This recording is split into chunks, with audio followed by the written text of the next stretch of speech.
예일의 찬양들 감사하고요. 저희가 3월 달에는 주님의 고난을 생각하는 그런 날이 있어서 좀 딴 때와는 다르게 좀 이때는 좀 경건하게 지내려고 많이 애를 쓰죠. 그래서 보통 사순절이나 고난 주간에는 여행이라든지 뭐 오락이라든지 이런 거를 보통은 좀 잘 절제하는, 평상시보다도 그런 이제 태도를 많이 가지고 있습니다.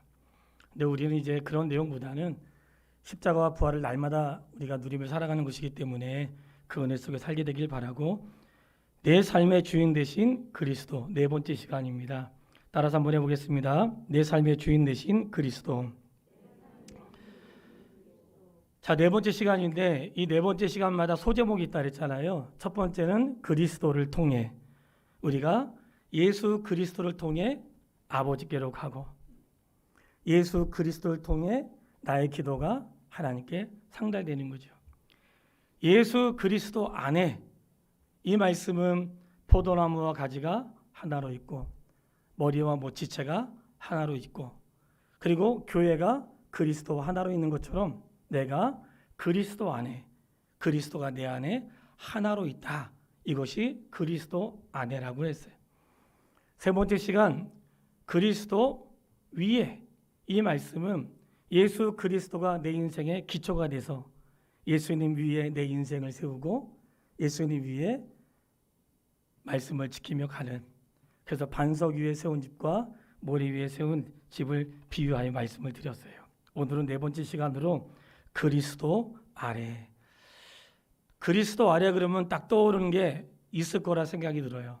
저는 처음 그리스도 아래 그랬을 때에 떠올랐던 사람은 마리아였고, 우리가 그리스도 예수님 발 아래 앉아야 되겠구나, 그런 생각을 했는데 맞았어요. 그리고 책을 살펴보고 연구하고 주석을 찾아보고 관련 성구들을 보면서 좀 더 확인하게 된 것은, 그리스도 아래라고 하는 것은 그리스도인은 그리스도의 발 아래에 앉습니다. 나의 생각, 나의 뜻, 나의 신념, 나의 기준을 그분의 말씀 아래에 두고 그분의 지시에 순종하는, 그분의 말씀 아래에 내가 있는, 이것을 그리스도 아래라 이렇게 말한다는 거예요. 보통 누구 아래에 있다 그러면 기분 나쁘잖아요. 다 누구 아래에 있어, 기분 나쁘단 말이죠. 근데 우리를 그리스도 아래에 있다고 할 때 이 말씀의 다른 뜻은 예수님의 권위에 복종한다, 이런 뜻이 있는 거예요. 우리가 그리스도 아래에 있다는 것은 주님의 권위에 복종한다. 주님의 권위가 얼마나 놀라운지 그분의 권위에 복종한다는 거예요. 그런데 말이죠, 우리가 알고 있는 말씀 가운데 예수님이 자기를 낮추시고 죽기까지 복종하셨으니, 이 말씀 들어보셨어요? 예수님이 자기를 낮추시고 죽기까지 어떻게 하셨다고요? 제가 물어볼게요. 우리 성도님들은 자기를 낮추시고 죽기까지 복종하세요? 말씀대로 한 명도 안 사네. 예수님이 하나님의 아들이신데, 예수님이 하나님의 아들이신데 죽기까지 복종하셨으니, 우리는 복종한다 그러면 언짢게 생각하고 그러지만 예수님의 권위가 얼마나 큰지 그분 앞에 스스로 복종할 수밖에 없는, 그래서 그리스도 아래라고 하는 것은 주님의 복종하는 것을 말씀하고 있는 거예요. 오늘 그 말씀을 드리려고 하는 거예요. 신앙생활은 그리스도에게 복종하는 생활입니다. 이제 그 말씀이 어떻게 우리에게 말씀하고 있는지 성경을 찾아볼 거예요.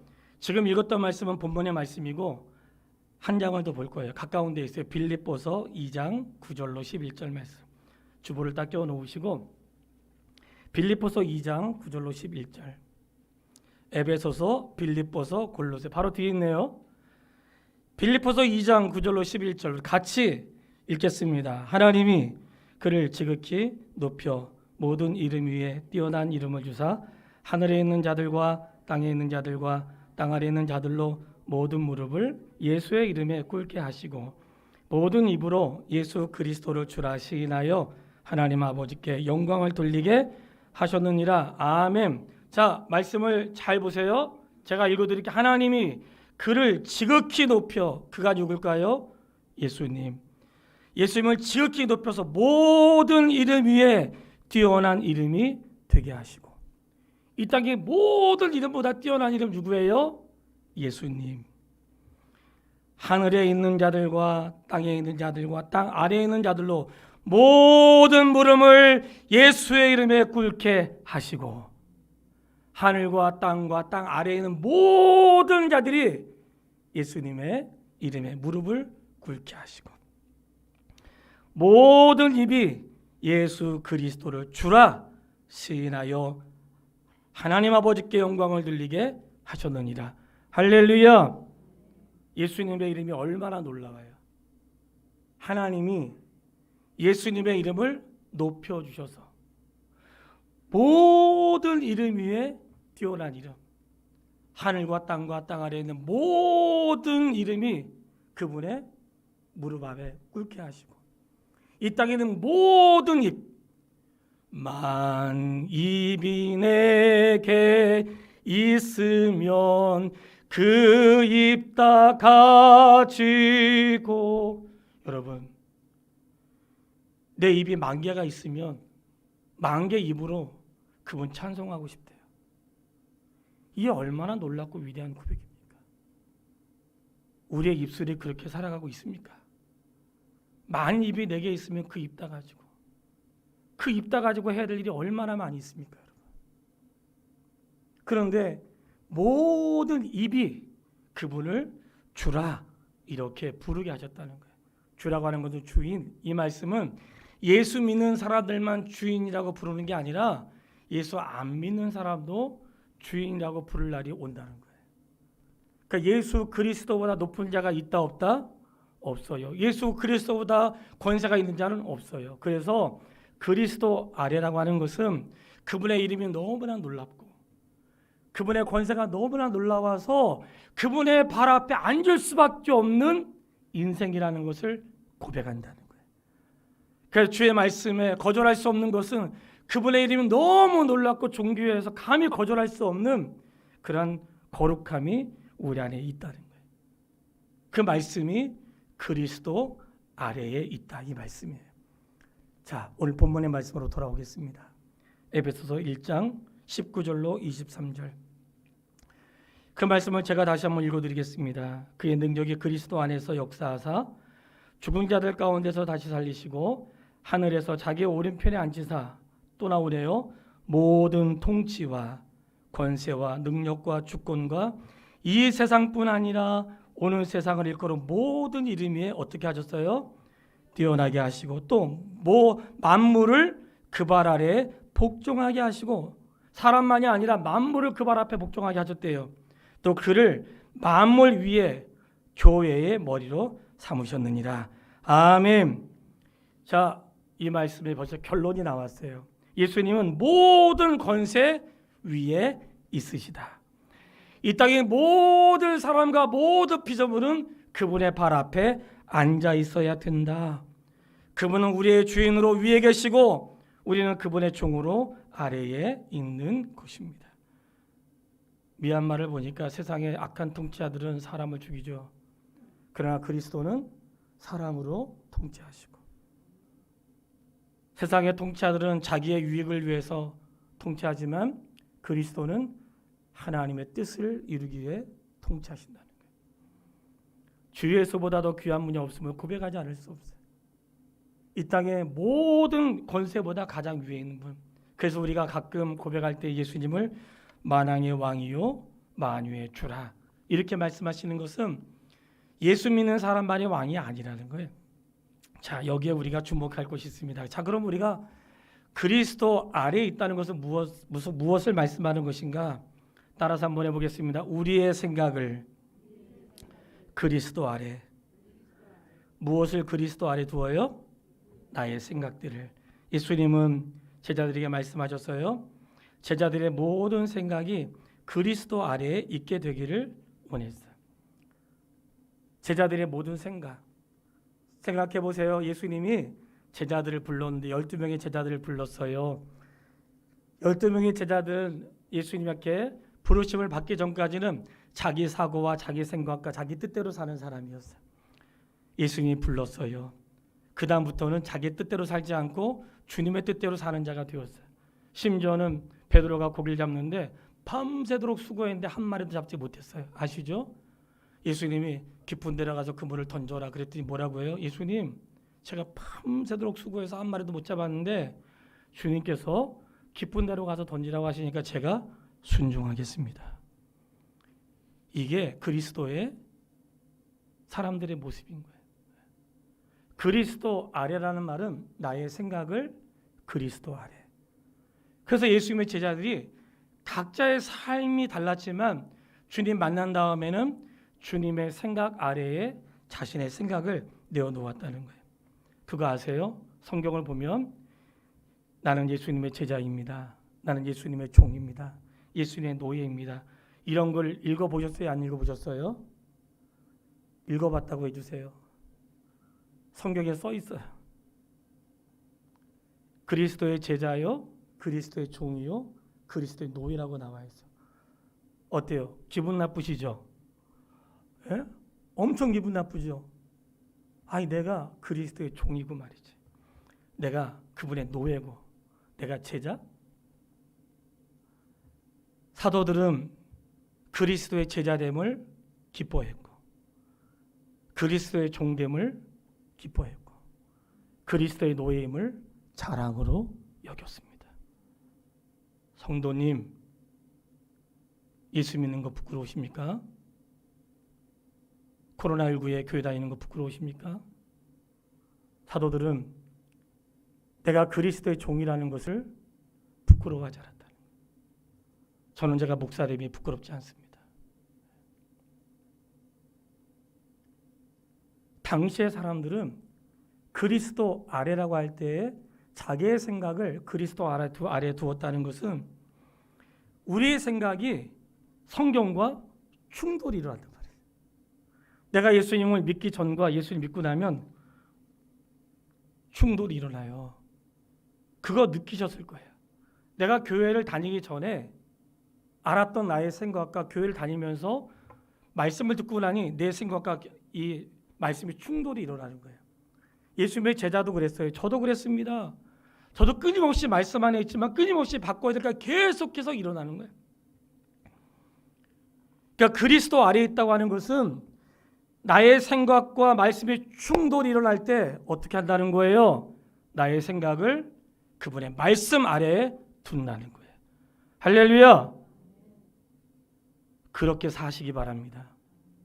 그게 그리스도 아래에 사는 사람이고 그리스도인 것입니다. 나의 모든 생각을 그리스도의 발 아래 두는 거예요. 세상과 충돌이 일어날 때, 가치관과 충돌이 일어날 때, 세상의 이해하기와 충돌이 일어날 때 어떻게 하지? 할 때에 나의 삶의 기준이 하나님 말씀이고 자기의 생각을 내려놓고 말씀에 순종하고 그리스도의 권위에 내려놓는 것. 고린도후서 10장 5절 제가 읽어드릴게요.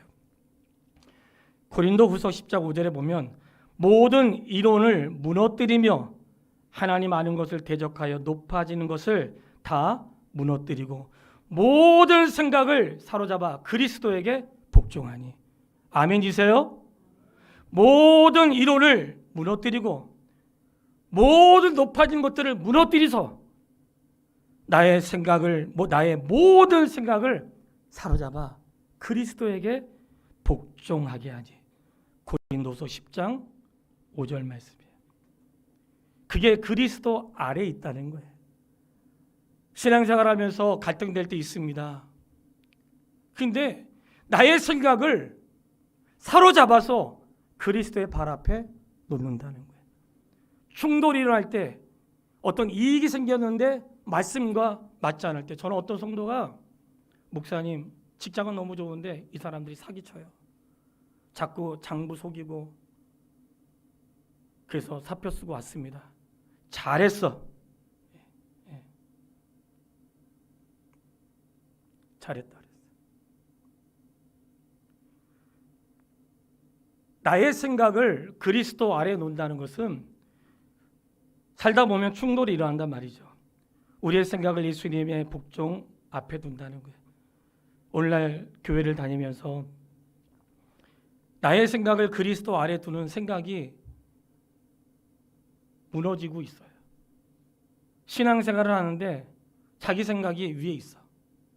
교회는 다니지만 말씀이 내 위에 있지 않고 자기 생각이 위에 있고 아직도 세상의 가치관이 위에 있어.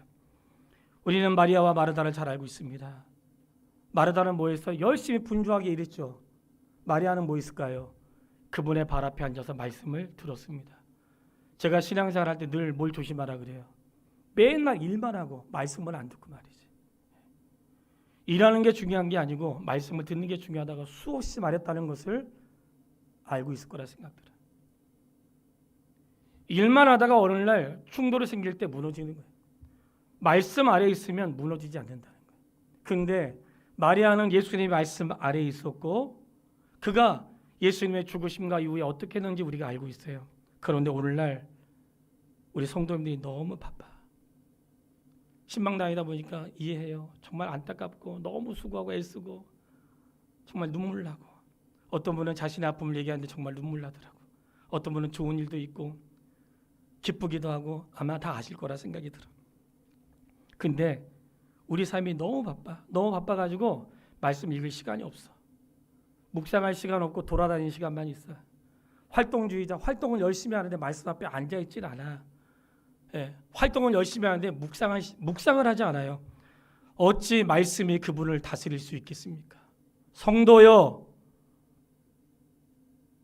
제발 말씀 앞에 앉으십시오.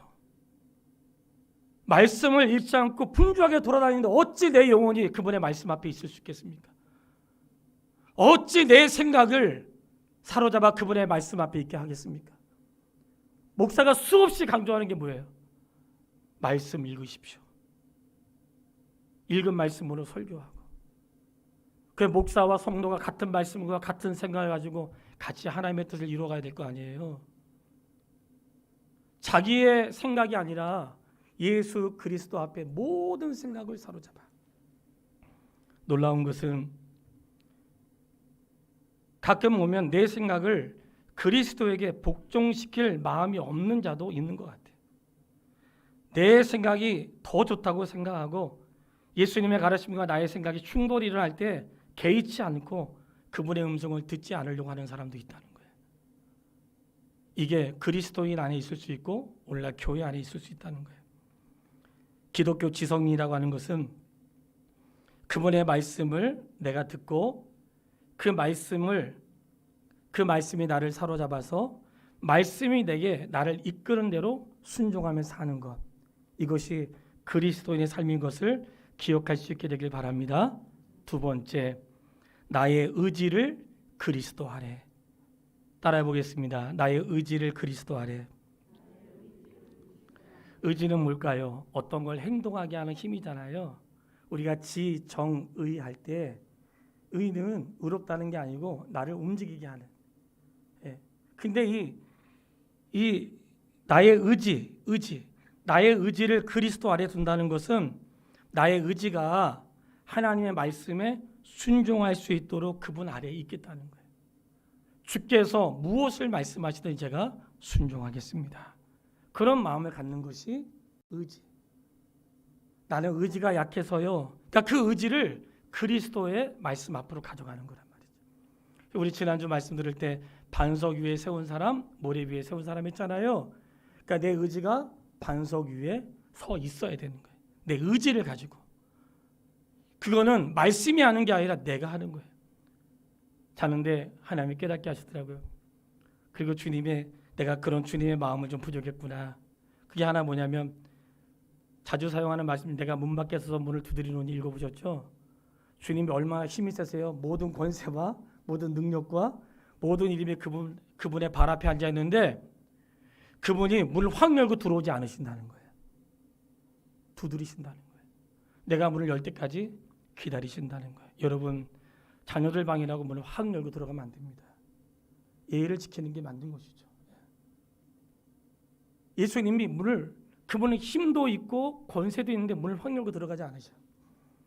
노크하고 기다리신다는 거예요. 아, 내가 다른 건 못해도 이런 걸 할 수 있겠구나. 그런 마음이 들더라고요. 예수님 말씀하셨어요. 너희가 나를 사랑하면 나의 계명을 지키라. 나의 계명을 지키는 자라야 나를 사랑하는 자니. 그러니까 이 나의 의지를 가지고 주의 계명을 지키는 자가 주님을 사랑한다는 거예요. 사랑하는 여러분, 십계명 어디에 있어요? 십계명 어디에 써 있어요? 대답해 보세요. 십계명 어디 써 있어요? 성경에. 또 어디 있을까요? 여러분, 십계명을 내 마음에 새기셨습니다. 과거에는 십계명을 돌판에 새겼어요. 그러나 성령께서 우리 안에 법을 두신다고 말씀하셨어요. 십계명은 성경에 기록해 놓으시고 그 계명을 내 마음에 새겨 놓으신 거예요. 성도가 어떤 일을 할 때 그 계명이 내 마음에 있기 때문에 나의 의지가 계명의 다스림을 받는 거예요. 말씀이 내 안에 있기 때문에 말씀의 다스림을 받는 거예요. 때로는 갈등되고 어려울 수 있죠. 성경의 가르침을 기준으로 삼아서 그리스도에게 불순종하는 거 아니라 그리스도에게 순종하는 자로 말씀을 내 권위 아래에 두는 거예요. 그 의지를 갖는 거예요. 나의 의지가 그분의 말씀 앞에. 보통 언제 그런 일이 있는가? 대부분 어떤 도덕적인 결정을 내려야 될 때. 특히 한 청년들이 목사님, 제가 결혼을 해야 되는데 예수 믿지 않는데요. 예수 믿지 않는 자매를 데리고 왔어요. 그럼 그래 뭐 그럴 수도 있지 뭐. 이렇게 말하는 목사가 옳은 목사예요? 아니면 믿지 않는 자하고 멍에를 같이 매이지 말라고 알려주는 목사가 좋은 목사예요? 굳이 말하지 않아도 알 것이라 생각 들어요. 목사는 불신자와 결혼하겠다고 할 때에 알려주는 거죠. 그리 할 수 있는데 결혼은 육체의 연합만 있는 게 아니라 영적인 연합이야. 두 사람만의 연합이 아니라 그리스도와의 연합이야. 그렇기 때문에 그리스도와 연합이 아닌 것을 갖는 것을 하나님 기뻐하지 않으셔. 이런 말을 듣고 그를 예수 믿게 하든지 아니면 그가 마음의 결정이 있어서 주의 뜻을 따르든지 여러 생각을 가질 수 있겠지만 말씀드리려고 하는 것은 결혼이나 이혼이나 재혼이나 사업이라든지 내 야망이라든지 악을 품는다든지 원수를 갚는 것, 노동자들에게 대하는 것, 월급을 주는 것, 그리고 기아에 허덕이는 사람들을 돕는 것, 이 모든 것 가운데 그 생각이 세상 사람들이 가지고 있는 생각이 아니라 하나님의 말씀이 나에게 명하시고 말씀이 가르치는 생각 아래에 나의 의지를 복종시키는 것입니다. 그렇게 되시기를 바랍니다. 내가 주의 발 앞에 앉는다는 것은 나의 생각과 나의 뜻과 나의 신념을 그분의 발 앞에 내려놓겠다는 거예요.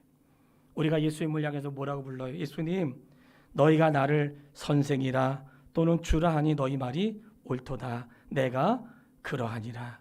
요한복음 13장 13절 말씀. 예수님 말씀하세요. 그래 너희가 나를 선생님이라고 하고 주라고 불렀는데 맞아. 내가 너희의 선생이고 주다. 자, 예수님 우리 누구세요? 선생님. 선생님이라고 했잖아요. 우리 누구예요? 학생. 학생은 선생님 가르치는 사람이에요? 선생님한테 배워야 되는 사람이에요? 물어보나 마나죠. 우리의 선생님은 예수님이니까 예수님께 배워야죠. 그 권위 아래 배워야 되는 거예요. 내 생각이 옳다고 주장하면 안 돼. 왜요? 그분은 진리시고 죄가 없는 분이기 때문에. 우리는 선생 대신 예수님께 배워야 돼요. 너희가 나를 선생과 주로 여겼다면 너희 말이 옳다. 내가 선생이면 너희가 배워라. 그리고 내가 너희들의 주인이면 너희는 종이 맞다. 이 질서를 깨뜨리면 안 되는 것입니다.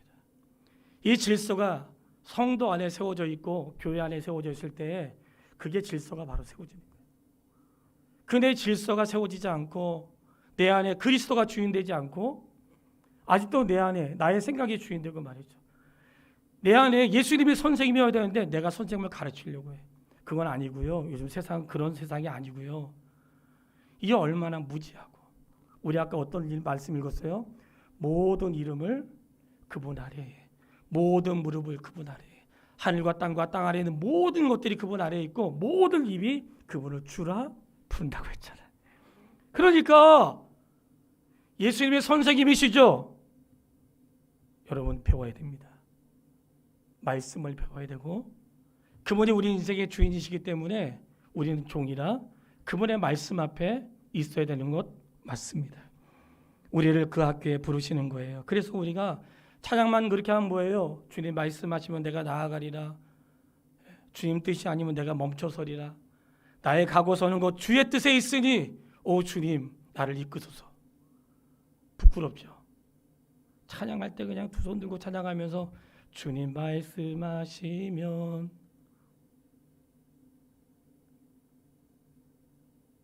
너무나 부끄럽고 너무나 아프고 주의 권위 아래에 있지 못하는 목사와 성도의 모습이 너무나 부끄러워요. 하나님 말씀보다 자기 생각이 너무나 많아서 너무나 마음이 아파. 그러나 우리가 그리스도 아래라고 하는 이 말씀은 우리에게 교훈으로 삼아 회복하면 되고 그대로 살면 되는 것이니까 우리에게 주시는 말씀으로 받으시기를 바랍니다. 나의 생각을 사로잡아 그분 아래에 나의 의지, 내가 세상을 향하려는 의지, 말씀과 충돌되는 의지를 사로잡아서 그분의 권위 아래에 두는 그러한 믿음의 사람이 되기를 주의 이름으로 축원합니다. 하나가 더 남았어요. 도마가 예수님께 말했어요. 나의 주님, 주는 나의 주님이시고 나의 하나님이십니다. 와, 주님은 나의 주님이시고 하나님이시래. 하나님께 가르칠 수 있나요? 하나님 생각을 내가 뛰어넘을 수 있나요? 우리가 욥기서에 있는데 너가 하나님의 오묘를 아느냐? 모르죠. 모를 때는 침묵하는 게 최고겠죠. 바울은 얘기했어요. 내 주 그리스도 예수를 아는 지식이 가장 고상하기 때문이라. 빌립보서 3장 8절 말씀. 신학, 아이고 개나 소나 나가는 신학. 그렇게 말한 사람 회개하십시오. 신학은 학교로 가는 게 아니라 사명으로 가는 것입니다.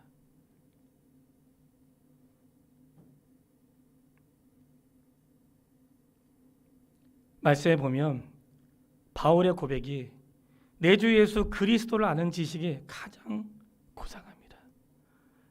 주님을 아는 것만큼 더 고상한 지식이 없고 내가 주님을 아는 것 외에 더 고급스러운 그런 세상의 교육은 없다는 거예요.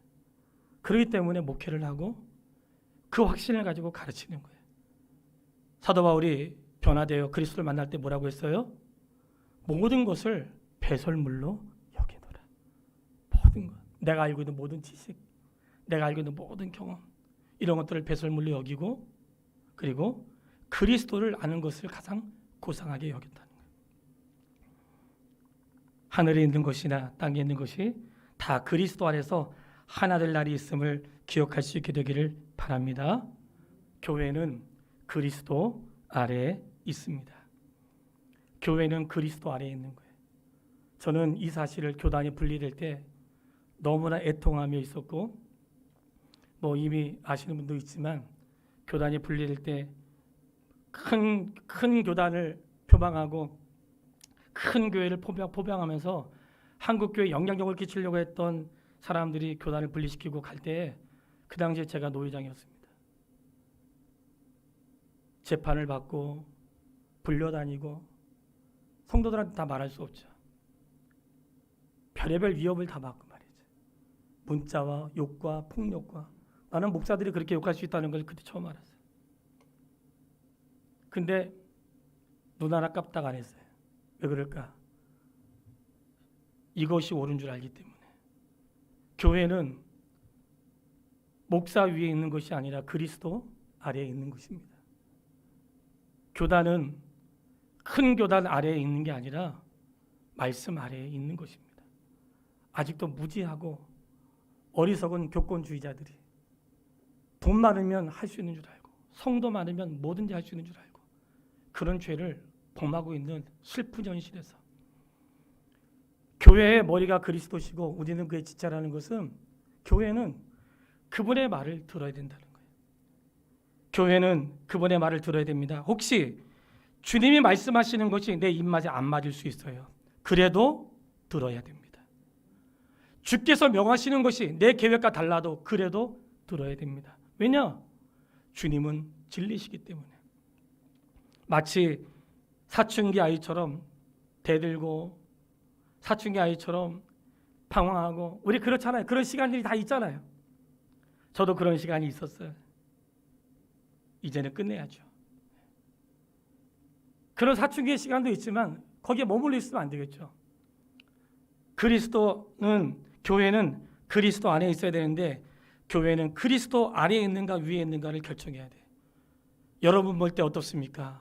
우리 교회는 그리스도 아래에 있습니까? 위에 있습니까? 물어보고 싶어. 또 하나, 성도 개인에게 물어보는 거예요. 성도님은 그리스도 아래에 있습니까? 그리스도 위에 있습니까? 부탁하는 것은 우리 교회가 그리스도 아래에 있고 성도는 그리스도 아래에 있어야 됩니다. 그렇게 되기를 주의 이름으로 축원합니다. 그리스도인은 그리스도와 관계된 사람들이에요. 그리스도를 떠나서는 그리스도인이 아니에요. 교회를 뭐라고 해요? 기독교가 뭐예요? 그리스도교라는 거잖아요. 그러니까 교회의 중심이 그리스도예요. 저는 종종 그런 교권주의자들과 어떤 작은 교회의 슬픔, 특히 개척교회, 저도 경험했으니까 우리는 개척교회는 아니고 거기서 조금 벗어난. 근데 성도 여러분 자부심 가지세요. 한국교회 자기 예배당이 있는 교회는 30%. 우리 교회가 한국교회 30%에 든다는 놀라운 사실을 꼭 기억하시기를 바랍니다. 예. 한국교회 30% 안에 들어가는 교회예요. 예. 통계는 그렇지만 우리 교회의 방향과 믿음은 1% 안에 들어갈 수 있도록 노력하고 있는 교회라고 믿습니다. 그리스도 없는 교회는 교회가 아닙니다. 그리스도가 없는 성도는 성도가 아닙니다. 마치 액자만 있고 그림이 없는 것과 똑같은 거예요. 그래서 우리가 너무 중요하기 때문에 그리스도를 주제로 지금 2달 동안 진행을 하는데 오늘 4번째 시간을 맞이한 거예요. 결론이에요. 세상에는 본질에서 벗어나게 하는 것들이 많이 있어요. 우리를 미혹하게 하는 것도 많이 있습니다. 성경을 찾아보겠습니다. 고린도 후서 11장 3절 결론의 말씀으로 드리겠습니다. 고린도 후서 11장 3절 고린도 후서 11장 3절 다 같이 읽겠습니다. 뱀이 그 간계로 하와를 미혹한 것 같이 너희 마음이 그리스도를 향하는 진실함과 깨끗함에서 떠나 부패할까 두려워하노라. 아멘. 오늘 결론의 말씀입니다. 뱀이 간계로 하와를 미혹했어요. 아주 너무나 간교한 미혹이 많고 흔들림이 많고 생각으로 우리의 형편으로 우리의 다양한 모습으로 관계가 많아. 그때 너희 마음이 그리스도를 향하여 진실함과 깨끗함에서 떠나 부패할까 두려워하노라. 저도 두렵습니다. 혹시 우리가 하나님의 말씀에서 떠나 나의 생각이 그리스도 위에 있고 나의 의지가 그리스도 위에 있다면 뱀의 관계로 하와가 떠났던 것처럼 그렇게 되어지는 것입니다. 바라는 것은 화평의 성도들이요, 오늘 온라인으로 예배하는 각 처소의 성도들이 내 심령이 그리스도를 떠나 부패하지 않도록 오늘 말씀처럼 나의 모든 생각을 사로잡아 그리스도 아래, 나의 모든 의지를 사로잡아 그리스도 아래, 교회의 머리 대신 그리스도 앞에 모든 것을 사로잡아 우리가 그분의 종이요 그분의 아래에 있는 하나님의 사람으로 살아낼 수 있게 되기를 주님의 이름으로 축원합니다. 찬양하겠습니다. 찬양은요,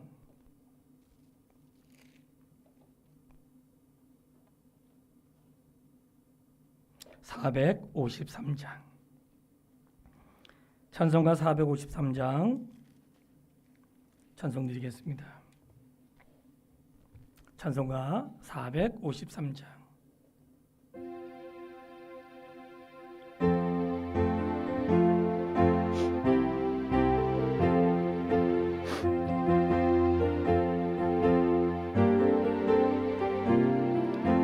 예수 주도 알기 원하네. 크고도 넓은 은혜와 대속해 주신 사랑을 간절히 알기 원하네.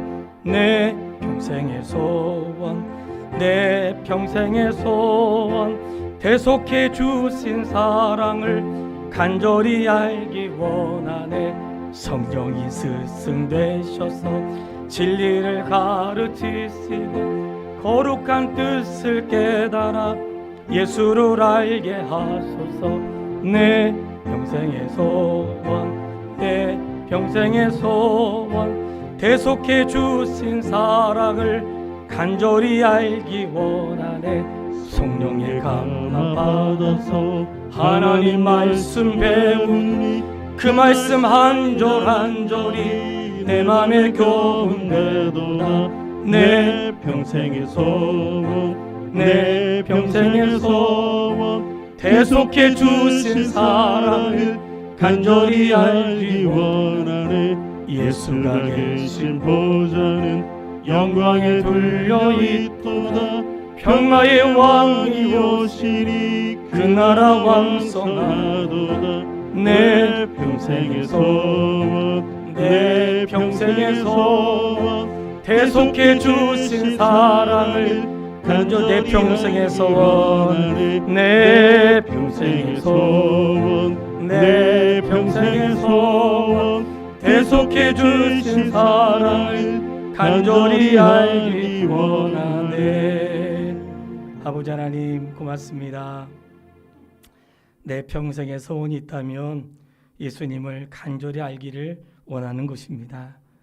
모든 생각을 사로잡아 예수님의 발 앞에 있게 되기를 원합니다. 나의 모든 의지를 사로잡아 예수님의 말씀 아래에 있기를 원합니다. 교회의 머리 되시는 그리스도 아래에 있게 하시고 주님 위에 있지 않게 하시고 우리가 주님 위에 있지 않게 하시고 주님 아래에서 그분의 말씀 앞에 순종하며 내 입에 맞지 않아도 말씀대로 순종하고 참으로 주님이 원하시는 생애를 살아낼 수 있는 화평의 가족들이 다 될 수 있도록 은혜를 베풀어 주시기를 소원합니다. 우리는 그리스도 아래에 있습니다. 아버지, 예수님께서도 죽기까지 복종하셨는데 저희도 죽기까지 복종하겠습니다. 내 뜻대로 내 생각대로 살지 않게 하시고 하나님 말씀대로 복종하며 사는 기쁨을 즐거움으로 여길 수 있도록 인도하여 주시며 사도들이 주의 제자요 주님의 종이요 주님의 노예로 부름받는 것을 기뻐했던 것처럼 오늘 저희들이 그렇게 살아가는 것을 기뻐할 수 있는 하나님의 사람이 다 되기를 주님의 이름으로 감사하고 기뻐하며 나가기를 원합니다. 예수님의 이름으로 기도했습니다. 아멘.